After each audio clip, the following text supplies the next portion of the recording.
अस्सलाम वालेकुम नाज़रीन, प्रोग्राम मुकाबिल पब्लिक के साथ में खुशामदीद। मैं हूं मारिया जदून, मेरे साथ मौजूद हैं रऊफ क्लासरा और आमिर मतीन। चेयरमैन सेनेट की कामयाबी के लिए हुकूमत का बड़ा यू टर्न। फजल रहमान की पार्टी को डिप्टी चेयरमैन सेनेट की ऑफर जो ठुकरा दी गई। पीडीएम ने अब्दुल गफूर हैदरी को सेनेट में डिप्टी चेयरमैन के ओहदे के लिए अपना उम्मीदवार नामजद कर दिया। अपर हाउस की सरबराही के लिए अपोजिशन और हुकूमत के दरमियान जोड़ तोड़ जारी। नाज़रीन, बात करेंगे बलूचिस्तान से मुंतखब होने वाले सेनेटर अब्दुल कादिर को इमरान खान ने गले से लगा लिया। नौ मुंतखब सेनेटर का इमरान खान पर मुकम्मल एतमाद का इजहार। पीटीआई टिकट से इनकार के बाद अब्दुल कादिर किस हिकमत अमली से मुंतखब होकर पीटीआई के कैंप में दाखिल हुए, इस पर प्रोग्राम में बात करेंगे। नाज़रीन, लास्टली बुज़दार की वज़ारत आला खतरे में है और वज़ीर आज़म इमरान खान की ज़ेर सदारत इस्लामाबाद में उस्मान बुज़दार और पंजाब के सीनियर वज़रा के जो है वो इजलास जारी है, उस पर भी प्रोग्राम में बात करेंगे। उसमें ऐसा क्या हुआ है। क्लास साहब, आपसे प्रोग्राम का आगाज़ करूंगी। ये जो हुकूमत ने पेशकश, इसको किस तरह देख रहे हैं? क्या कोई मुश्किलात फेस करनी पड़ रही है हुकूमत को जो इस तरह की पेशकश की जा रही है? आज मेरा दिल तो चाह रहा था कि आमिर साहब जो है ना बड़े समझदार हैं माशाल्लाह। बड़े आपको पता है हमारे लाहौरी बाबू जो है ना ये बड़े समझदार हैं। अब आप इनकी समझदारी समझ गई होंगी। जब भी कोई मुश्किल टॉपिक आ जाए ना तो जहाँ पे वो मेरी तरफ कहते हैं कि आपको कह दिया उन्होंने पहले से कि रऊफ से शुरू करना है आज। हाजिर जनाब, हमसे शुरू कर ले। हालांकि आज शुरू इनसे करना चाहिए था कि ये जो आज खान साहब जो हैं उन्होंने आज जो ऑफ़र की है, अगर इसको पॉलिटिकली देखा जाए, मतलब वो कहते हैं ना, एक आमिर साहब लिखते होते थे न्यूज़ में, बड़ी खूबसूरत इनकी पॉलिटिकल डायरी छपती होती थी, politically incorrect if I am not wrong, मेरा ख्याल ये नाम था। तो आमिर साहब ने बड़ा खूबसूरत पीस लिखे हैं। कभी अगर उसकी किताब छाप दी तो पाकिस्तानी हिस्ट्री पे बड़ी इंतहाई शानदार किताब होगी पिछले 1-2 डेकेड्स की। जब इन्होंने मेरा ख्याल 2001-2002 के बाद शुरू की थी, वो डायरी न्यूज़ में लिखते थे। खैर, कमिंग टू द पॉइंट, अगर प्रैग्मेटिकली देखा जाए तो बड़ी शानदार ऑफ़र है कि जनाब इस वक्त एक जो मैच का फैसला होना है ना, मेरा ख्याल है वो फैसला होना है कि डिप्टी चेयरमैन कौन होगा। चेयरमैन का फैसला नहीं होगा, ये वो एक अलग है, क्योंकि जो वोट पड़ने हैं ना वो आपको लेके आने, जिसमें फ़र्क डालना है वो है डिप्टी चेयरमैन का इसमें। अब ये जो उन्होंने ऑफ़र की है, ये थोड़ी सी ऑफ़र, ये इमरान खान साहब एक बात नहीं समझ सके, या उनके वो जो बुज़दार साहब जो सारी ये जो हो गए खटक साहब, कि दोनों एक सूबे से कैसे हो सकते हैं, चेयरमैन भी हो जाए डिप्टी चेयरमैन भी हो जाए। मेरा ख्याल है गलत नहीं कह रहा था। ये गफूर हैदरी साहब बलूचिस्तान से हैं, संजरानी साहब भी बलूचिस्तान से हैं। सो उनके जो एडवाइज़र हैं इमरान खान साहब से, उनकी पॉलिटिकली मैच्योर उनकी अप्रोच यहाँ से देख लें कि वो जो ऑफ़र किसको कर रहे हैं, चेयरमैन भी उसी सूबे से ला रहे हैं, डिप्टी चेयरमैन भी उसी सूबे से ला रहे हैं। उन्होंने सोचा नहीं in the heat of emotions कि हम क्या ऑफ़र कर रहे हैं। अब चलो उनको तो ऑफ़र कर दी, उस पर तो हम बात करते हैं। एमक्यूएम कह रही है जी हमें डिप्टी चेयरमैनशिप, उन्होंने कहा कि हमें दे, हमारे भी 4-5 वट जो हैं जो उस पर वोट्स हैं। अब इमरान खान साहब क्या करें, अपनी पार्टी का कोई बंदा सेनेट के लिए नहीं। अंदाज़ा करें कि 26 सीटें हैं इनके पास, they are the leading party. अब इनको तो ये चाहिए था कम से कम पहले चेयरमैन पे हाथ रखते। अगर आपको जमहूरी तो यही हक होता है ना कि आपके पास अगर कौमी असम्बली में अगर आपके पास अक्सरियत है तो वज़ीर आज़म उसी का आगे आता है, ऐसे वज़ीर आला बनता है। ये डेमोक्रेटिक राइट भी होता है। आप तो कहते हैं चेयरमैन तो हमारा है, वो हम है, तो आए उस पर डिप्टी पे बात करते हैं। अब इनके पास उनमें से 26 में से एक बंदा भी अहल नहीं निकला जिसका इनका ख्याल है गिलानी साहब को वो टफ टाइम दे सके। तो उन्होंने कहा संजरानी साहब को क्यों लाना है कि 2 चीज़ों पे संजरानी साहब जो हैं वो कर सकते हैं। एक तो साहब सर इनकम्बेंसी फैक्टर है कि लोगों से तल्लुकात बन जाते हैं, अच्छे तरीके से दोस्तियाँ तल्लुकात हो जाते हैं। संजरानी साहब का भी अपना एक 3 सालों में क्लाउड बन गया होगा, उनके भी होता है, लोग जान पहचान आ जाती है। दूसरा वो जी हमारे यहाँ सबसे बड़ा जो रोना हम रोते हैं जी, बलूचिस्तान जो है ना पसमानदा रह गया, उसके पास कोई बड़ा ओहदा नहीं है, कि उसके पास कोई बड़ा मकाम नहीं है। वज़ीर आज़म आपका पंजाब से है, आपका सदर जो है वो आपका कराची से है, सिंध से है, आप स्पीकर आपका केपी से है, तो जनाब फिर ये बलूचिस्तान को क्या देंगे? चलें जी उनको चेयरमैनशिप दे। अब तक तो ये चल रहा था, फेयर इनफ। अब सवाल ये आता है कि यहाँ पे आपने जो गुफ्तगू की है मौलाना साहब पे, कल ही की थी, परसों की थी, वो मेरा ख्याल क्लिप है आपके पास, दोनों क्लिप अगर सुना दें तो उसके बाद मैं बताऊँ कि पॉलिटिकली तो हो सकता है कि आपका फैसला ठीक होगा। अच्छा। मैं फिर कह रहा हूँ कि आप एक ऐसी एक ऑफर कर रहे हैं, एक तो पीडीएम को तो ये टूट जाएगी अगर वो मान जाते थे, तो एक तो पीडीएम टूटती थी, दूसरा एक आपके लिए आपके पास वोट आ जाते और आपके अगेन उनके गिलानी साहब के हक में उनके वोट जाने थे 3-4 जितने भी हैं वो आपके हक में आ जाते। सो जो उसकी इक्वेशन थी दोनों से वो आपके हक में आ जाने थे। पॉलिटिकली तौर तो आपने ठीक सोचा है, बिल्कुल फाइन है, लेकिन क्या करें आपका जब दिल चाहता है आप झूमर मार लेते हैं। अब एक और बड़ा आप माइंड ना कीजिएगा उस पर, हमारे यहाँ वो दूसरे फिर एक और दिल का, कभी खटक डांस कर लिया, कभी सराइकी झूमर मार ली, कभी पख्तूनू वाला इन्होंने रक्स कर लिया, कभी बलोचों वाली इनका मतलब है ढोल पे इन्होंने जो दिल चाहता है इनका पीटीआई का ये कर लेते हैं। और मजाल है शर्मिंदा हो जाए। मतलब है कोई सोच सकता था कि एक दिन पहले आपने यहाँ पे मौलाना फजल रहमान पे क्या तबरे पड़े हैं, कितना फायर वर्क किया है, आपने बम्बार्डमेंट की है। आज जो आपका सीनियर वजीर जो है ओपनली कैमरों के सामने कह रहे हैं माजी और हाल दिखा दे, दिखाएं जरा जी कौम को। कौम ने ये शर्मिंदा कौम ने भी नहीं होना, तो होना लीडरशिप ने नहीं होना, होना हम तीनों ने है आखिर पे। बहरहाल दिखाएं कौम को। क्लिप प्ले कीजिएगा जनाब अली। मैं फिर कह रहा हूँ ना, कौम शर्मिंदा हो गई इन बातों पे। फिर इमरान खान साहब कहते हैं अखलाकियात का रोना रोते हैं कि इस मुल्क की अखलाकियात तबाह हो गई हैं, बर्बाद हो गई हैं। अब हमें समझाया जाए कि इन अखलाकियात का हम क्या करें जो आपने ये बयानात उन पे दिए हैं। आप फिर वही वाली बात है, वो बेहतर होता है कि बंदा इलेक्शन लूज़ कर ले, अपने आप को इतने लेवल पे तो नीचे अखलाकी तौर पर नीचे नहीं जाना चाहिए, क्या आना चाहिए कम अज़ कम। मतलब है अच्छा इमरान खान साहब क्या समझते हैं, वो कहते हैं he can get away with anything with a smile. उन्होंने जरदारी साहब के साथ मिलकर भी पिछला इलेक्शन लड़ा था, उसी जरदारी के खिलाफ तकरीरें भी कल परसों की हैं। ये तो वही काम कर रहे हैं जो नवाज शरीफ साहब, आसिफ जरदारी या बाकी लोग करते रहे हैं कि जनाब जब दिल चाहे एक दूसरे को गाली दे ली और आपका जब दिल चाहा उनके साथ मिल जाए। अफसोस ये हो रहा है कि इमरान खान साहब हैं ये लास्ट ऑफ द मोहिकन्स, वो अमेरिकन नावल जो है ना बड़ी खूबसूरत फिल्म भी है उस पर, he was last of the Mohicans के जो थोड़ा सा इन चीज़ों को अच्छे को अच्छा बुरे को बुरा और उनके दरमियान को डिफरेंशिएट कर सकता था कि यार मैं इस साइड पे खड़ा हूँ, मेरी गलत है सही है, मेरा एक अपना कन्विक्शन है, मैं इससे आगे पीछे होने को तैयार नहीं। लोग कहें कि इस तरह सियासत नहीं होती, लेकिन क्या करें उन्होंने खुद ये बातें की। मैंने और आमिर साहब आपने तो नहीं बताई ना, उनको तकरीरें लिख के देते हैं कि आज यूँ कर लें आज यूँ कर लें। ही वॉज द लास्ट आखिरी बंदा था जो इस मुल्क की अखलाक क्या ठीक कर सकता था, इस मुल्क को थोड़ा सा एक साइड पे लगा सकता था कि हम इधर खड़े हैं जनाब एक साइड। वही उसके अमिताभ बच्चन साहब वाली जो लाइन थी कि वो कहते ना जो उनका डायलॉग था, कतार वहीं से शुरू होते जहाँ से हम खड़े होते हैं, फिर वहाँ से शुरू होते ना अपने से कतार शुरू करते कि भाई साहब ये सेनेट जाती है जय भाड़ में, जय मुझे नहीं चाहिए चेयरमैनशिप, मुझे नहीं चाहिए फलां नहीं चाहिए हमारे पास, हम तो मौलाना साहब से भीख। इससे बेहतर था फिर आसिफ अली जरदारी के साथ डील मारें आप, फिर तो बेहतर है। फिर गिलानी वाले मामले पे फिर आप वहां पे मिल जाएं। आपने पहले मैच खेला हुआ है ना, ये कुछ अर्सा पहले आपने संजरानी साहब वाली दोबारा री इलेक्शन पे जब वोट ऑफ कॉन्फिडेंस का मसला था, आपने उनके साथ मिलकर मैच खेला है, उनको उम्मीदवार को एक्सेप्ट किया था उनको सलीम मांडवी वाला साहब को। आप अगर आसिफ अली जरदारी के साथ अगर आप रिकन्सिलेशन पे चले जाते ना, तो कम अज कम हम कह सकते थे कि ऑलरेडी इन्होंने किया हुआ है जनाब, माजी में ये कर चुके हैं।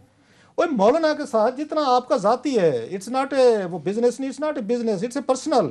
वो आपको पता नहीं क्या कुछ कहते हैं, आप उसको क्या कुछ कहते हैं। आपने केपी में उनकी पूरी हुकूमत ले ली, बलूचिस्तान में उनसे वो चीज़ें ले ली। आपको तो जाती दुश्मनी है उनके साथ, जाती दुश्मन के साथ। आसिफ अली जरदारी के साथ पॉलिटिकल दुश्मनी हो सकती है, आपकी जाती दुश्मनी नहीं है, मेरा जो ख्याल है। आपकी मौलाना के साथ जाती दुश्मनी है जो आप भी बनाते हैं, आपके फॉलोअर भी बनाते हैं। इससे बेहतर था फिर आप ये जो है ना मैच खेल जा रहे थे कि सेनेट इतनी अहम था, फिर जरदारी साहब के साथ बैठते, फिर परवेज़ खट्टक को उनके पास भेजते कि भाई साहब जरदारी साहब के पास बैठे, उन्हें कहें जनाब कि कोई छोटा सा 19-20 हमारे साथ करें। सो मेरे लिए मौलाना कोई ऑफर करना इस तरीके की और इतनी ये भोंडे तरीके से करना, मीडिया के सामने करना, और वो इसका मतलब मौलाना साहब जो कहते थे कि मुझसे एनआरओ मांग रहे हैं इमरान खान साहब, तो वो तो बात फिर साबित हो गई कि जनाब ये एनआरओ तो ये कुछ ही होता है ना कि अपने दुश्मन मुखालफों को जिनको करप्ट कहते हैं उनको पावर में लाना चाहते हैं, तो डीजल को वो लाना चाहते हैं पावर में। तो बाकी आमिर साहब मेरा ख्याल इतनी देर में पकड़ गए हैं, इधर इनसे पूछें। मैं बड़ा डरते डरते और जानबूझ के इनको मौका दे रहा हूँ कि ये मेरा कीमा बना सके, क्योंकि मैं जो बोलती हूँ ना वो अनफैशनेबल है। मैं डेविल्स एडवोकेट बनना चाह रहा हूँ, क्योंकि क्लास साहब ने एक्सीलेटर के ऊपर इतना ज़्यादा पावर रखा है और ये हमेशा इनके ये उसके साथ कॉन्सोनेंस है इनका, इस चीज़ पे ये कंसिस्टेंट व्यू रहे हुए हैं। मगर मैं ऐसे ही ज़रा ना, क्योंकि बहुत ज़्यादा आप इमरान खान पे क्रिटिकल हो गए हैं, तो ऐसे ही थोड़ी सी बात ये है कि पाकिस्तान में अखलाकियात बड़ी रिलेटिव चीज़ है, और जो एब्सोलूट उसके अंदर जो मोरालिटी की है ना, फॉर एग्जांपल पाकिस्तान में बड़े बड़े लीडर आए हैं जिन्होंने एब्सोलूट, उन्होंने कहा जनाब हमने कोई भी बिल्कुल भी कॉम्प्रोमाइज़ नहीं करना। वो फिर बेचारे बाहर ही बैठे रहे, जैसे कि रसूल बख्श प्लीजो सारी उम्र असूल की बात की, सारी उम्र वो बाहर ही बैठे रहे। ये पाकिस्तान के जिनको मैं बहुत अजीम आदमी मानता हूँ सियासतदान में, आबिद हसन मंटो साहब, वकील भी बहुत बड़े हैं, इंसान भी बहुत बड़े हैं, सियासतदान भी बहुत बड़े हैं, वो बड़ी दफ़ा मेरी उनसे बहस हुई है। उन्होंने कहा मेन स्ट्रीम में आने के लिए जो कॉम्प्रोमाइज़ करते हैं, मैं बाहर ही रहूँगा, सारी उम्र रहा हूँ तो रहूँगा, मगर मैं आना ही ये इलेक्शन के इस प्रोसेस को मान के इनके तरीके को करके कॉम्प्रोमाइज़ होगा, लिहाजा मैं बाहर हूँ। और भी बड़ी मिसालें इस तरह की दी जा सकती हैं जो कि पैराफ्री में रहे, क्योंकि मेन स्ट्रीम के अंदर आपको आप कुछ ले कुछ लो कुछ दो की थोड़ी सी करनी पड़ती है। ये लाजमी, यहाँ से मैं शुरू हो रहा हूँ कि इमरान खान साहब, मैं खुद भी इनसे कह रहे थे हम कि उसका फिर अंजाम ये होगा। असल ये है कि जानते बूझते हुए कि ये पता हो कि ये पता होना चाहिए कि इसका अंजाम ये है। भुट्टो साहब भी जब आए थे तो बहुत बड़ा इनकलाब था, सब कुछ था, और जो 1973 का आइन बनाया था, हफ्तों महीनों में पहली अमेंडमेंट, दूसरी अमेंडमेंट और सारी अपना चीफ जस्टिस लगवाना था, उसको जो है ना उसके लिए आईनी तरमीम कर दी, एज लिमिट बढ़ा दी जस्टिस याकूब के लिए। बाकी भी जो पहली दूसरी तीसरी हैं वो सारी फंडामेंटल राइट्स को, बुनियादी हकूक़ को कर्ब करती थी, रोकती थी। तो इमरान खान साहब ने डे वन से कंप्रोमाइज़ तो कर लिया। जब इलेक्टेबल्स का फैसला कर लिया तो फिर तो वो कहते हैं ना कॉम्प्रोमाइज़ ऑल द वे, एक जब कर लिया तो वो है। मेरा ये बार बार मैं दोहराता हूँ कि पाकिस्तान के सियासी हमाम में जो है ना कोई फ़र्क सिर्फ इतना है, किसी ने निकर पहनी हुई है, किसी ने बनियान पहनी हुई है, किसी ने दुपट्टा लिया हुआ है। वहाँ जो है अगर सारे नंगे नहीं हैं तो उरियानी का मुकाबला है किसकी ज़्यादा है। यहाँ वो ये नहीं है मुकाबला, डिग्री का फ़र्क है, डिग्री का। और ये उसके बाद जाहिर है वो जब पहला आपने वो उसका पाउंड ऑफ फ्लैश का आपने वो वाला कर लिया, फॉस्टियन डील कह लेना, फॉस्टियन डील जब कर ली तो फिर डील्स ऑल द वे अब वो चल रही। उसके बाद फिर कैबिनेट में भी ऊपर से बंदे आए कि जिन्होंने जितवाया था कि इनू रखो, उसके बाद वो तसलसल चल रहा है, तो अभी भी वही तसलसल चल रहा है। तो हमें इस चीज़ में कोई बहाम नहीं है कि ये डील्स चल रही हैं, ये कंप्रोमाइज़ चल रहे हैं, अखलाकी उस पर चल रहे हैं।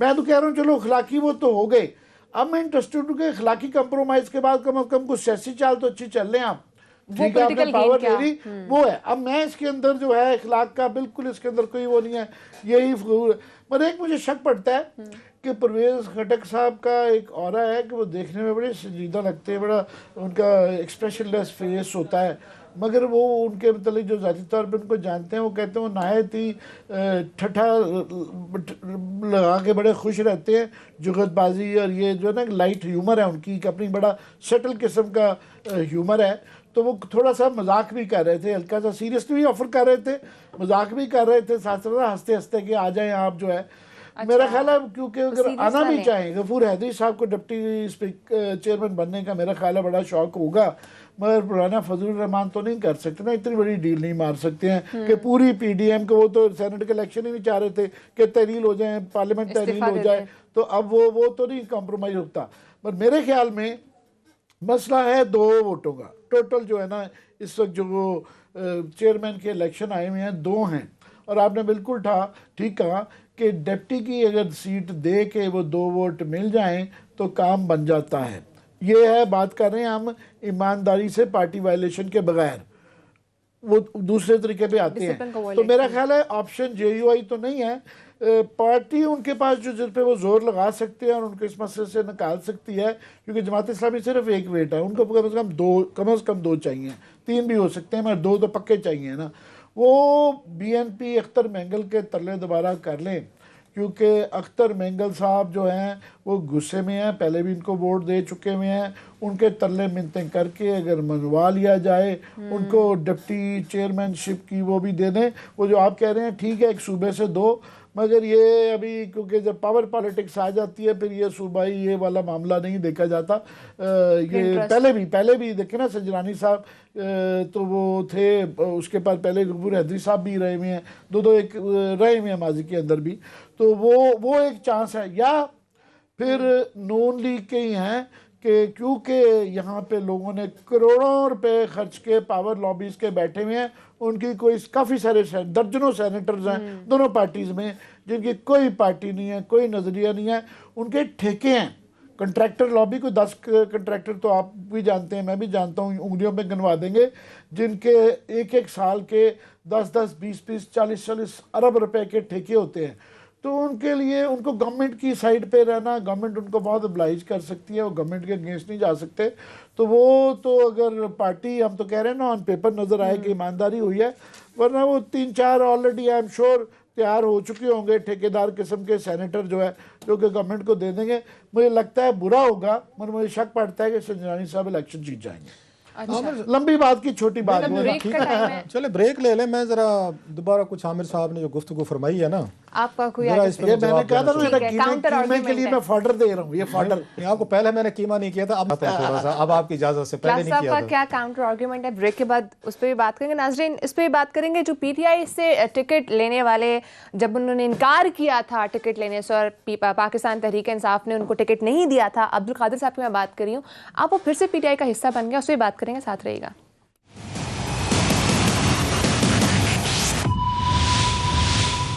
वेलकम बैक नाज़रीन। क्लास साहब, ब्रेक पे जाने से पहले आपका कोई काउंटर आर्गुमेंट था जो आप आमिर साहब से करना चाह रहे नहीं, आमिर साहब की अपनी आर्गुमेंट नहीं, काउंटर ऑनस्लॉट है। हैं? ओके, मेरा ये ख्याल है, जर्नलिस्ट हूँ या कुछ भी, they always fight against the status को। यस, वो स्टेटस को के हम ही नहीं होते, ना स्टेटस को स्ट्रेंथन करते हैं, ना स्टेटस को जस्टिफाई करते हैं। और इसी स्टेटस को के खिलाफ इमरान खान साहब खड़े हुए थे। सवाल ये है कि अगर ये कंप्रोमाइज़ इमरान खान साहब ने करने थे क्योंकि ज़रूरी थे, तो फिर आसिफ अली जरदारी और नवाज शरीफ में क्या बुराई थी, क्या मसला था? इमरान खान साहब की तकरीर निकाल के दूँ कि आपको याद होगा 2002 में इनकी जनाब मुशर्रफ से किस बात पे लड़ाई हो गई थी? इस बात पे लड़ाई हो गई थी, प्रेस कॉन्फ्रेंस में कह चुके हैं कई दफ़ा, आप कहेंगे तो कल क्लिप ले आएंगे कि जनाब मुझे जनाब मुशर्रफ ने कहा था कि जाओ तुम चौधरियों के साथ मिल के ना कोई 2-4 वजारतें वगैरह कोई इनका टिकटें शिकटें बांट लो। तो मैंने कहा मैं डाकू चोरों के साथ जाऊँ और मैं करूँ, ये रिकॉर्ड पे हैं वो। सो ही अमर्ज एज समवन के जो ना कंप्रोमाइज़ करेंगे, ना करप्ट लोगों के साथ खड़े होंगे, ना करप्ट लोगों को पार्टी में आने देंगे, व्हाट कम में। और उन्होंने एक बहुत बड़ी तादाद जो स्लीपिंग एक मेजॉरिटी जिसको कहा जाता है, साइलेंट मेजॉरिटी का, जो आराम से घरों में, माजरत के साथ मैं मुहर्रतन कह रहा हूँ, वो भंग पी के सोई हुई थी, मज़े से पड़ी थी कि मुल्क में क्या हो रहा है, नहीं हो रहा, मार्शल लगा रहे हैं, लूट रहे हैं, नहीं लूट रहे, उन्हें कोई परवाह नहीं थी। वो आपके शहरों की एक उसकी आप कैसे एलीट क्लास थी, नौजवान नस्ल थी, लड़के लड़कियां बूढ़े सारे, औरतें बच्चे, किसी को कोई कंसर्न नहीं थे मुल्क कैसे चल रहा है नहीं चल रहा। उन्होंने एक भाड़ में जाए जी चलाएं, हम अपनी ज़िंदगी में खुश हैं, जो आता है नहीं जाता सिविल फौजी चलाएं। फिर खान साहब एक दिन मुतार, उन्होंने कहा नहीं जनाब ये मुल्क ऐसे नहीं चलेगा, ये कैद का मुल्क है, यहाँ बर्बादी होगी, तबाही होगी, लुटेरे डाकू चोर ये इस मुल्क को खा गए, हमारा मुल्क ऐसा नहीं था, मैं नया पाकिस्तान बनाऊंगा। इन्होंने जनाब एक महल्ले गली में जाके सोई हुई कौम के कानों में बिगल बजाए, बकायदा बिगल नहीं बजाते, बिगल बजाए इन्होंने, बार बार बजाए, इंटरव्यू दे रहे हैं, जलसे जुलूस उठा, अखबार मीडिया सारे, और आखिर पे इन्होंने खड़ा कर दिया एक ही नारे पे जनाब कि मैं तब्दीली लेके आऊँगा। और मैं ना आसिफ जरदारी हूँ, ना मैं यहाँ चौधरी शुजात हूँ, ना परवेज इलाही हूँ, ना मैं नवाज शरीफ हूँ, मैं हूँ, आप देखिएगा मैं यहाँ पे करता क्यों। So he stood against status quo, he stood against all these dirty compromises जो यहाँ पे कह रहे थे, वो इलीट कैप्चर के खिलाफ खड़े हुए थे। आज वो ये कहें अपनी पूरी नौजवान नस्ल को जो हमारी 50% से ज़्यादा है, उनको आपने इस काम पे लगा दिया है कि नहीं दाग तो बड़े अच्छे होते हैं, ये कंप्रोमाइज़ तो बड़े अच्छे होते हैं, इसके बगैर मैं पावर में नहीं आ सकता। आमिर साहब ने वो किताब यकीनन पढ़ी होगी, पढ़ने वाले हैं, ये लिखी थी JF कैनेडी ने लिखी थी, अमेरिकन प्रेसिडेंट, प्रोफाइल्स इन करेज। ऐसे मेरा दिमाग नहीं ख़राब हुआ, ये चीज़ें पढ़ के हुआ है। मस्त है कि मुझे पढ़ना बंद कर देना चाहिए कि मुझे ये चीज़ें मेरा ख्याल इरेलीवेंट कर रही हैं यहाँ पे पॉलिटिकल उसको करने में। उन्होंने अमेरिकन तारीख की हिस्ट्री में ऐसे 12, मैं गलत नहीं कह रहा, 12 के करीब ऐसे सेनेटर्स, ऐसे पॉलिटिशियन उन्होंने वहाँ तलाश किए। कैनेडी ने जो वो बंदा जो प्रेसिडेंट है, उन लोगों को जिन्होंने वहाँ पे ये अमेरिकन हिस्ट्री में उन्होंने अनपॉपुलर स्टैंड लिए at very critical juncture, very critical, उनके फ्यूचर तबाह हुए, उनके पॉलिटिकल कैरियर तबाह हुए, वो सेनेट से देवर थ्रोन आउट ऑफ देम, लोगों ने उनके जूते मारे, उनको छित्तर मारे, इलेक्शन में वोट नहीं डाले। उन्होंने कहा व्हाट कम में, ये उसने कहा मेरे नज़दीक 12 अमेरिकन थे जिन्होंने अमेरिकन हिस्ट्री को आज यहाँ पे उन्होंने फ्रेम किया है। आज अमेरिका जहाँ तक पहुँचा तो इन लोगों की वजह से पहुँचा जिन्होंने जुर्रत की, जो अगेंस्ट द विंड गए, जिन्होंने अपने फ्यूचर, अपने पॉलिटिकल कैरियर, अपना सोशल स्टेटस तबाह हो गए, बर्बाद है। ये हर एक को पढ़नी चाहिए जो थोड़ा सा बिलीव रखता है कि स्टेटस को के अगेंस्ट जाना क्या होता है। अनपॉपुलर एक जर्नलिज्म करनी हो, अनपॉपुलर आपने पॉलिटिक्स करनी हो, आपने मुल्क के, अपने सोसाइटी के मफाद देखने, व्यक्ति अपनी पावर के मफाद नहीं देखने कि मुझे मैं यहाँ पे वजीर आज़म बन जाऊंगा, मैं यहाँ पे MNA बन जाऊंगा, मैं यहाँ पे वजीर बन जाऊंगा। ये तो कॉमनर लोग करते हैं, इमरान खान साहब जो हैं, अगर इन्होंने यही काम करना था जो वो कर रहे हैं कि मौलाना फजल रहमान के साथ भी वो खाने पे बैठ के डिश शेयर करने को तैयार हैं, मतलब मैं जो उन 12 लोगों को पढ़ के मेरा अपने मतलब रोंगटे खड़े होंगे यार, कैसे कैसे लोग पैदा हो जाते हैं यार इस मुआशरे में। अमेरिका ऐसे अमेरिका नहीं बन गया जिसकी मिसालें दी जाती हैं। अब आमिर साहब ने 2-4 नाम लिए, आबिद हसन ने मंटू साहब का नाम लिया, बिजिंजो और भी नाम लिए जा सकते हैं, असगर खान साहब हैं और मतलब इस तरह के लोग हैं। सवाल क्या है, क्या अल्टीमेट पावर ये एक चीज़, इमरान खान साहब ने क्या किया 2.5 सालों में, जिस साख पे जिस घोड़े पे वो आए थे, इमरान खान साहब वहीं खड़े हुए हैं। क्या ये कंप्रोमाइज़ करके इस मुल्क के मसाइल उन्होंने हल कर लिए? क्या परवेज अली साहब को दोबारा वो रोक सकें जिसको डाकू कहते थे? वो क्या आजम सवाती को रोक सकते हैं? फमीदा मिर्जा जो 84 करोड़ रुपए का लोन राइट ऑफ करा के बैठी है, वो जुबैदा जलाल को उन्होंने रोक लिया है, नदीम बाबर को रोक लिया है, उन्होंने जहांगीर तरीन को रोक लिया है, उन्होंने उसके बाद आपका खुसरो बुख्तियार को रोक लिया है। उसको नहीं रोका। नहीं मतलब क्या उन्होंने ऐसी चेंज किया? इन कंप्रोमाइजेस के नतीजे में इमरान खान साहब और उनके दोस्तों को पावर में आने के बाद इस मुल्क को क्या फायदे हुए, मुझे जरा समझा दें। अगर फायदे थे तो ये क्या हुआ है, आज क्या हुआ है? आज जो ऑफर किया मौलाना फजल रहमान जिसको डीजल कहते हैं, नुकसान इसका ये हो रहा है कि आप पाकिस्तान की आप यहाँ नौजवान नस्ल को अपने पॉलिटिकली तौर पर इसका दिवाले निकाल दिए है। ये नौजवान कौन होते हैं कि जिनके अंदर पैशन है, जो कंप्रोमाइज नहीं करना चाहते, जो पहाड़ को जाकर सर पे उठा लें। आपने उनको कहा नहीं, करप्ट लीड को तुम जस्टिफाई करो, जो करप्ट बंदा मैं लेके आऊंगा, तुम नौजवानों ने रेजिस्ट नहीं करना, तुमने उसको जस्टिफाई करना है, तुमने बताना है इसका होना कितनी जरूरी था। इन्होंने नौजवानों का ख्वाब इन्होंने आगे छीने, इन्होंने औरतों के, बच्चों के, आपके इलीट के, वो लोग जो सोए हुए तो उनको उठाने के बाद आपने उसी करप्ट इलीट के हक में उनको कहा कि अब आप लोग इसको जस्टिफाई करें। अब्दुल कादिर की कहानियां तो इन्होंने सुनाई है, मैंने तो नहीं सुनाई। जो 70 करोड़ रुपए वाला था, आज अब्दुल कादिर के गले में वो दुपट्टा डाल रहे थे वहां पे पीटीआई का। इससे क्या आप मुझे समझाइए, इससे क्या मैसेज आ रहा है? मतलब मेरे बेटे को इस पॉलिटिक्स में अगर कल को आना हो, उसका यहाँ पे रोल मॉडल कौन होना चाहिए? अब्दुल कादिर होना चाहिए, या 3 ATM जो इन्होंने बताई थी वो तंबाकू वाले होने चाहिए थे, या सैफुल्ला आपका आबड़ो को होना चाहिए था। मुझे समझाएं, कल को हमारे बच्चे पॉलिटिक्स में आना चाहिए, वो किसको रोल मॉडल? मतलब कहीं कोई करैक्टर नहीं रहेगा बिकादिर से पॉलिटिक्स। हमने ये समझा दिया लोगों को कि पॉलिटिक्स में हर गंदा काम होना है और आपने एतराज नहीं करना। सर, इमरान खान साहब ने मुझसे अगर पूछें, ज्यादा पॉलिटिकली तौर पर दिवालियापन का इस मुआशरे को शिकार किया। मतलब इमरान खान साहब खुद कहते हैं कि इनके पास क्या कुछ नहीं था यार, इससे बड़ी फेम इन्हें क्या चाहिए थी यार, इससे बड़ी दौलत क्या चाहिए थी? मतलब पाकिस्तान का, अगर वो गार्ड में समाल लफ्जों में कह रहा हूँ, देवता टाइप, पाकिस्तान का कोई जेन्युइन सेलिब्रिटी था अगर इन 72 सालों में तो इमरान खान था। इससे ज्यादा इज्जत आपको क्या चाहिए थी? जो आपने आपके गिनवा दिए माज करप्ट अब्दुल कादिर जैसे लोगों को, बुजदार जैसे लोगों को, ये महमूद खान जैसे को, आबड़ो को, फलाने को, ABC को पावर में लाने के लिए यारों दोस्तों को आपने अपनी क्रेडिबिलिटी आसमान से नीचे ले हैं। और ये भी कह रहे हैं कि ये जो उनका फॉलोअर है, नौजवान पढ़ा लिखा जो है, वो रेजिस्ट करने की बजाय वो जस्टिफाई करे कि मैं करप्ट लीड को पावर में लाकर चेंजेस ला रहा हूँ। तो चेंजेस आ गई हैं आपकी इन 2.5 सालों में।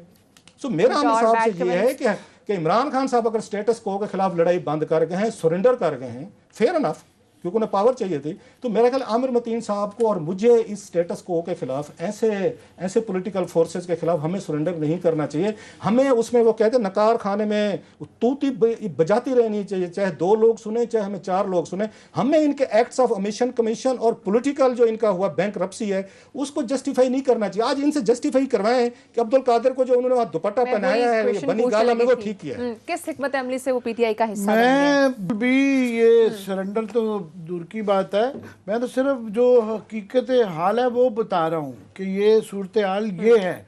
मुझे जो है बिल्कुल, मैं इसमें कोई आपसे बहस है ही नहीं है। मैं पागल हूँ जो इस तरह की बहस करूँगा कि जनाब अखलाकी उस पर। मगर मुझे ये जो कॉम्प्रोमाइज़ थे अखलाकी, और ये तारीख का और सियासत का एक सबक भी है कि अगर आप जीत जाते हैं ना, जंग जब जीत जाते हैं, तो जो आपने 10, 20, 30, 40 लाख बंदे भी मारे होते हैं जर्नैल, तो वो भूल जाते हैं कि सिकंदर आजम ने, नेपोलियन ने, दुनिया के बड़े बड़े जर्नैलों ने दरमियान में क्या क्या कुछ करके वो फतुहात की।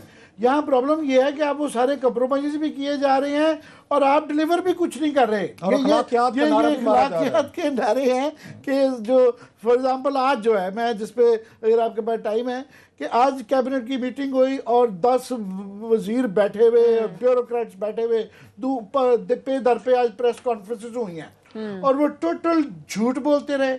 और टोटल उन बेचारों के पास आर्गुमेंट नहीं था कि कुछ आर्गुमेंट तो हो ना। फॉर एग्जाम्पल जो है महंगाई के मतलब हफीज शेख साहब और बाकी वो समझा रहे थे, इतनी टर्मिनोलॉजी थी कि आम आदमी को नहीं समझ आ रही। वो ये कहने की कोशिश कर रहे थे कि इस तरह महंगाई पे उन्होंने कंट्रोल पा लिया है। आम आदमी को भाई साहब महंगाई कोई ऐसी चीज नहीं है जो कि हवा में जीडीपी ब्ला ब्ला ब्ला Current deficit वो हर एक को पता है। तेल पानी वो आम आदमी के लिए महंगाई ये 4-5 चीजें हैं, चीनी है, आटा है, सब्जियां है, दाल है, चावल है, रोटी है, ये बिजली है, ये महंगाई आज महंगी हुई है। है। उसमें जो है अभी पिछले दिनों ऐसा होता ही है कि जरा सी एक फिगर ऊपर जाता है ना, प्राइम मिनिस्टर भी ट्वीट कर देते हैं, असद उमर भी कर देते हैं, सारे ट्वीट करके।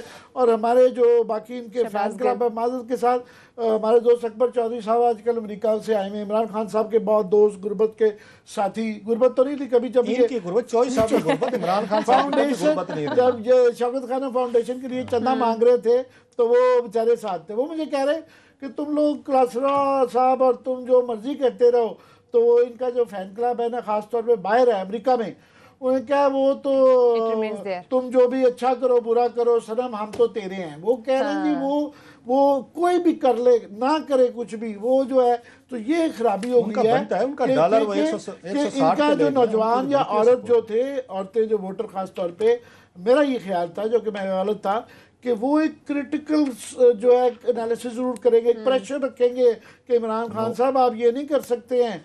वो आवाज़ें दब गई हैं, बड़ी कदुका आती हैं, वो आवाज़ें आ गई हैं। उन्होंने भी कहा जिस तरह नवाज शरीफ और जरदारी साहब वाला था कि जो भी कर लेंगे इधर का कर ले जी, असी तो शेर को वोट देना, जाले और मतवाले, तो ये भी वही बन गए। इनमें फ़र्क मैं ज़रा इन्होंने जो इकोनॉमी का वो दिया ना और महंगाई के हवाले से आप वापस आ जाए, मैं उसके ऊपर महंगाई इतनी ज़्यादा होगी, आज बिजली भी महंगी हुई ना, इस पर बात था। साथ उस्मान बुज़दार की वज़ारत भी खतरे में लग रही है, उस पर भी बात करेंगे। आज इजलास हुआ है, हमारे साथ ही रहेगा।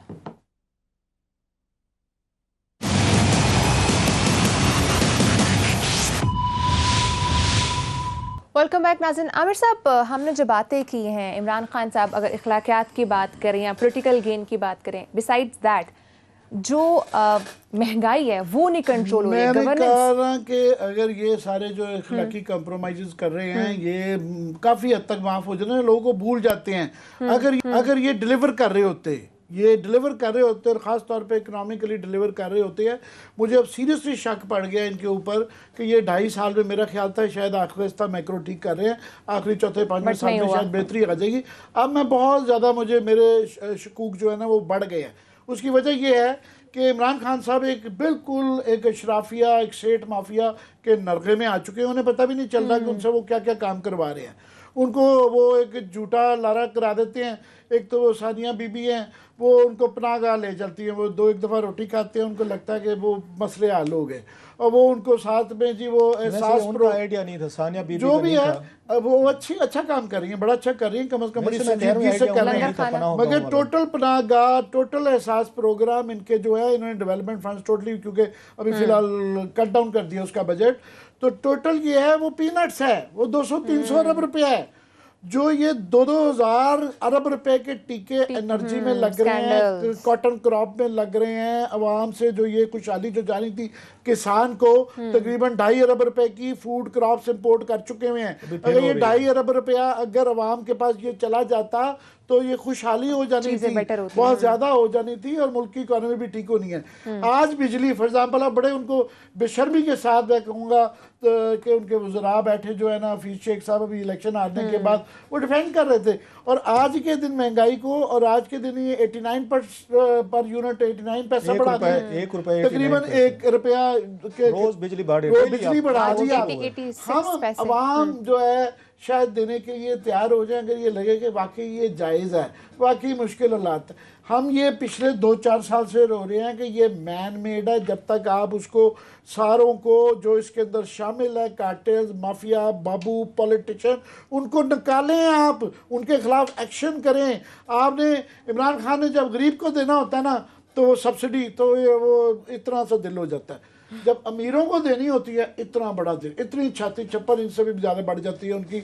उन्होंने IPPs को वो 400 अरब रुपया के जी उनसे ले लिया, 2,000 अरब रुपए के करीब जो है ना वो बगैर किसी फॉरेंसिक ऑडिट के उनको देने जा रहे हैं। उसके बाद जनाब आपने वो जो था जी गैस सेस, वो हमें नहीं रिपोर्ट के वो पैसे 200-400 अरब जो सेठ से लेना था, उसकी क्या रिपोर्ट है, वो कोई GIDC की कोई पता नहीं है। उसके बाद ये चीनी के इतनी बड़ी रिपोर्ट आ गई है, हमें नहीं पता किस मगरमच्छ से वो पैसे निकलवाए गए हैं या चीनी 100 से नीचे कोई आई हो, बिल्कुल नहीं आई है। ये ऑयल कंपनीज पकड़ी गई हैं, वो जी एक कमेटी बन गई है, वो रिफर करेगी। अब वो प्राइम मिनिस्टर के पास फाइल पड़ी हुई है, ये 4 महीने हो गए हैं, 3-4 महीने से वो चल रहा है। अपनी कमेटियां, अपनी इंक्वायरियां, अपनी सबके ऊपर कोई इम्प्लीमेंट नहीं होता, कोई सेठ नहीं निकल को खिलाफ होता, कोई बाबू नहीं निकाला जाता। तो ये बिजली फिर हमें बड़ी तकलीफ है। अब दूसरा आ जाए कि सारा जो इन्होंने गैम्बल किया था इकोनॉमिक, वो था कि जनाब 2000 अरब रुपए के क्लास साहब इन्होंने ये सेठों को कंसेशंस दी, एग्जम्पशंस की सूरत में, बिजली सस्ती, उसके बाद लोन सस्ते, वो तकरीबन 2000 अरब है। ये 700 पढ़ा कहना 200-300 अरब है ना, ये हज़ार ट्रिलियंस में उनको फवायद दिए। क्या था जी, एक्सपोर्ट्स बढ़ेगी 35% जो है ना इन्होंने डिवैल्यू किया डॉलर, जिससे महंगाई ऊपर आई। रिजल्ट क्या निकला है? अब सीरियसली क्वेश्चन करने की जरूरत है कि जनाब ये हो क्या रहा है। ये पाकिस्तान का सबसे बड़ा फ्रॉड हुआ है। अब के इस महीने के फरवरी के रिजल्ट्स हैं, 1 मिनट में ट्वीट कर देते हैं ना, इकॉनमी ऊपर चलेगी। ये फरवरी के में शॉकिंग रिजल्ट्स हैं। आपकी जो टेक्सटाइल है आपका 62% है एक्सपोर्ट्स, टोटल एक्सपोर्ट्स का 62%, जिसमें से 42% आपकी लेबर जो अर्बन एम्प्लॉयमेंट है, नौकरी यहाँ से निकलती है, वो 4.5% फरवरी के रिजल्ट्स हैं, एक्सपोर्ट्स नीचे चली गई हैं। ये 2000 अरब रुपए के बाद। उसके बाद साहब जो इम्पोर्ट्स हैं जो है वो आपकी बढ़ गई हैं 4.6 बिलियन पिछले साल के मुकाबले में, फरवरी टू फरवरी। वो क्यों? क्योंकि आपको 2.5 बिलियन की इंपोर्ट्स करनी पड़ी हैं फूड क्रॉप्स, कॉटन भी मंगवानी पड़ गई और वो शुगर भी मंगवानी, सारी मंगवानी पड़ रही है, अभी और बढ़ानी। अब ये बिल बढ़ेगा, ये 5-6 बिलियन डॉलर पे चला जाएगा। और उसके बाद जो ट्रेड डेफिसिट जो है ना मंथ टू मंथ, उसकी वजह से 10% के करीब जो हो गया है। और वो जो क्लेम थे सारी के, मेरा क्वेश्चन सिर्फ ये है, मैं ये छोड़ता जा रहा हूँ, मैं चाहूँगा कोई इकोनॉमिस्ट उस पर, हम तो रिपोर्टर हैं, पूछ के काम चलाते हैं। वो ये है कि जनाब अब इन्वेस्टिगेट किया जाए। लोग शक कर रहे हैं कि ये कुछ इतने ही कंसेशन देने के बाद एक्सपोर्ट जो नहीं बढ़ रही हैं, इसका जो है लोग कह रहे हैं कि शायद ये ओवर इन्वाइसिंग, अंडर इन्वाइसिंग हो रही है, ये पैसा कमा रहे हैं, मुल्क पे नहीं ला रहे। ये रेमिटेंसेस के थ्रू जो आ रहे हैं, जो हर साल 2-3 अरब रुपए डॉलर की जो रेमिटेंसेस बढ़ रही हैं, ये शायद इनडायरेक्टली वहाँ से लेके आ रहे हैं, ये कमा रहे हैं, ये दे नहीं रहे हैं। This has been the story of Pakistan. 70 साल से यही स्टोरी है कि हमारा सेठ जो है जिसको आदत पड़ गई है गवर्नमेंट से ये फेवर्स लेके आगे डिलीवर नहीं करते। भाई ये कब डिलीवर करेंगे? और इनको देना बंद करें, पहले हिसाब लें, उसके बाद आगे चलें। क्या साहब आपको लग रहा है जो फेल्ड गवर्नेंस है, इसके क्या पीछे क्या फैक्टर्स हो सकते हैं? जो हमारे ऊपर बैठे हुए लोग हैं वो, या आज आपने नोट किया होगा हफीज शेख साहब जब जर्नलिस्ट के सवालों के जवाब दे रहे थे, ये फ़र्क होता है एक पॉलिटिकल अगर फाइनेंस मिनिस्टर हो और एक बाबू टाइप, एक आपका एक बाबू फाइनेंस मिनिस्टर हो, उसकी गुफ्तगू, उसका लहजा देखा था आज आपने? किसी ने थोड़ा सा एक कमेंट्री कर दी इकोनॉमिक सिचुएशन, रियाज सहीम साहब थे मेरा ख्याल है, उनका उन्होंने ठट्ठा लगाया कि आप तो तकरीर करना शुरू, अभी आपकी भी तो सुन रहे हैं तकरीर, अगले पूरी कौम सुन रही है, आपको तो मतलब भुगता है जो आप इमरान खान साहब की आज बैठ के, वो जो शेख रशीद ने कहा था मैं मालशिया वजीर नहीं हूँ, तो आप जो आज बैठ के जिस तरह की गुफ्तगू, आपने ये गुफ्तगू जना मुशर्रफ के बारे में की कि उससे बेहतर बंदा कोई नहीं आया, आप उसके वजीर थे।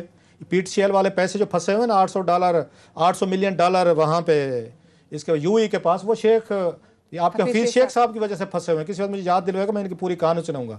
आप जरदारी साहब के वजीर खजाना बन गए, उनके भी बन गए, इमरान खान साहब के बन गए हैं, और फिर कहते हैं जरा पिछड़ों पे ना डालें और ये ना बात करें। उस वक्त भी डिजास्टर आपके दौर में हुई, अब भी डिजास्टर आपके दौर में। एक आपसे आप सवाल कर लिया जाए तो आगे से आप उनके वो पड़ जाते हैं, अनकंफर्टेबल हो जाते हैं कि मुझसे सवाल क्यों पूछ लिया है, वो चीज़ें क्यों कर ली हैं आपने, एग्जम्पशन वगैरह जो सारी आज उसकी कैबिनेट में हुई हैं। सो खान साहब जो हैं उनको बड़ी खूबसूरती से वो नहीं समझ सके, उनको पोजीशन एक ही काम पे लगाएगा, सारा दिन आपने हमारे बारे में सोचना। इनके नर्व्स पे सवार है इस वक्त सारे का सारा। उन्होंने इनको एंगेज किया है, उन्होंने असेंबली के अंदर भी एंगेज किया, उन्होंने ट्विटर पे भी एक्सचेंज किया, उनको टीवी शो, सारा दिन खान साहब की मीटिंग जो होती है 1 पॉइंट एजेंडा होता है कि सबसे बड़ी गाली आज मेरा कौन सा तर्जमान, मेरा स्पोक्स पर्सन, मेरा वजीर शाम को टीवी पे जाके फेंटी लगाएगा, ट्विटर पे गाली देगा और इनका नाटका बंद कर देगा। आपसे 2.5 साल अपोजिशन ने यही काम करवाया है, जिस काम के लिए आपको भेजा गया था। वो माल बनाने वाले यारों दोस्तों ने रहम नहीं किया। वो ATM जो इनके करीब बैठे 20 के करीब, 20-22 आज आपने देखा था जो स्टेज पे लोग बिठाए हुए थे इन्होंने, कोई आपको कंप्रीहेंसिव कोई जवाब दे सका है कि बिजली के हमने जी IPP के साथ ठेके कर लिए जी, मुहैदे हो गए, मिट्टी के स्वाह मुहैदे हुए, रोजाना आपके बिजली का बिल बढ़ रहा है, उनका क्या फायदा है मुझे समझा सर। 2.4 बिलियन जो है ना सर्कुलर डेट दोबारा हो गया है, इनको 1.2 पे मिला था, और वो इसलिए इनकी पॉलिसी फ्लॉ क्या है कि आप बिजली लोगों को जब महंगी करेंगे लोग कम इस्तेमाल करेंगे, जब वो लोग कम ना करें कैपेसिटी चार्जेस आपको देने पड़ते हैं। आप बिजली करें सस्ती ताकि लोग कैपेसिटी सेठ के पास ना जाए ना, इसकी मैं इकोनॉमिक लॉजिक कह रहा हूँ कि आप सस्ती होगी तो पूरी इस्तेमाल बिजली होगी, लोग इस्तेमाल कर सकेंगे, कम से कम सेठ को वो कैपेसिटी चार्जेस तो नहीं देने पड़ेंगे। ये एक बुनियादी फ्लॉ है इनकी पॉलिसी में। मतलब आपको KP और बलूचिस्तान से बिल नहीं मिल रहे, ये बिल जो है ना पंजाब सिंध और आपका ICT ये पे कर रहा है। ये दोस्त हमारे नाराज हो जाएंगे। आपका KPK का बड़ा हिस्सा बिजली का बिल नहीं देता, बलूचिस्तान का बड़ा हिस्सा बिजली का नहीं बिल देता। वो जो बिल नहीं देते बिजली इस्तेमाल करते हैं वो कैपेसिटी चार्जेस के नाम पे पूरी कौम बाकी वो पेमेंट कर रही है सारे के सारे। बाकी लाइन लॉसेस हैं आपके 30-40% जो ये कहते हैं हमारे 15% है, उसको भी इन्होंने अपग्रेड नहीं किया। बलूचिस्तान के और आपके KPK के